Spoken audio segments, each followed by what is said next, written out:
Clashes at the front door of Portland City Hall. Protesters are angry about police violence this weekend. They try to demand answers from the mayor. And at one point, protesters shut down even the city council meeting. Our Lisa Balick was there from the start of it all. And Lisa, you even shot some of that video of the clashes there. Yeah, it was pretty wild. Now, we knew protesters were going to be out here today. There's no question. In fact, I'm going to step out of the way. You can see a group still out here in front of City Hall. They're trying to get the mayor to respond to why police moved in on them last weekend, countering the Patriot Prayer Rally. But today, we saw their anger boiling over.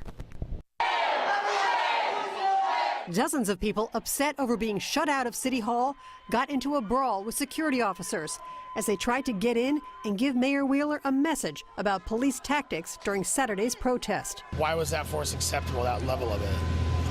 Why were we told to leave an area we had every right to be in? We want Wheeler to come out here and just directly address it. Meanwhile, upstairs in City Hall chambers, frustrated protesters who were inside already tried to get the mayor's attention. End police brutality! End police brutality! The mayor and commissioners silently picked up their papers and left to go meet in another room, keeping the public out. Two protesters lay down outside that room. After several trespassing warnings, they were arrested. You can climb over it real easy. Downstairs, angry protesters demanding to see the mayor. Portland police officers were called as backup to building security. Protesters were moved out, fistfights broke out. A security guard hit in the head with a megaphone, another one injured on the arm. I saw several people exchanging blows as I shot video of the chaos as security tried to shut the doors, then lock down City Hall. This afternoon, the mayor and commissioners returned to the chambers for their meeting. The mayor making a comment about the chaos. Whatever message you thought you were delivering today, it was completely lost in your senseless acts of violence against our city staff.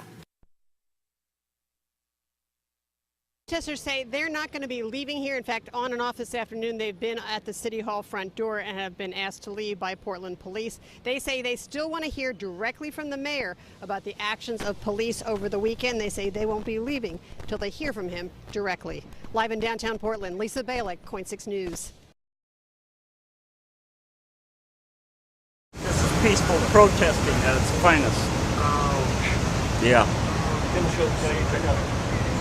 On the way to the hospital. A stick in the eye. Yeah, I'll stay back there. All right, so police only confirming that someone was protesting here and that person was arrested on West Burnside for assault. No names or details about that from them yet. Protesters then were forced to clear the sidewalk. They were threatened with tickets for blocking a high pedestrian zone. Protesters, though, tell us a very different story. They wouldn't go on camera, but they said the man that you just saw there with the bleeding eye approached them 2 days in a row and harassed them, didn't agree with their cause. They say he tried to hit a protester with his cane. They also say he threw coffee on them yesterday. Police had no knowledge of that, they tell us. They say this is the first time they've gotten a call in the last 24 hours or so pertaining to this specific protest. So back out here live, I want to show you again just how clean this sidewalk is in front of City Hall. It's a very different scene. Those Abolish ICE protesters have been camped out in front of Portland City Hall for days. They want police to cut ties, the city to cut ties with Immigration and Customs Enforcement.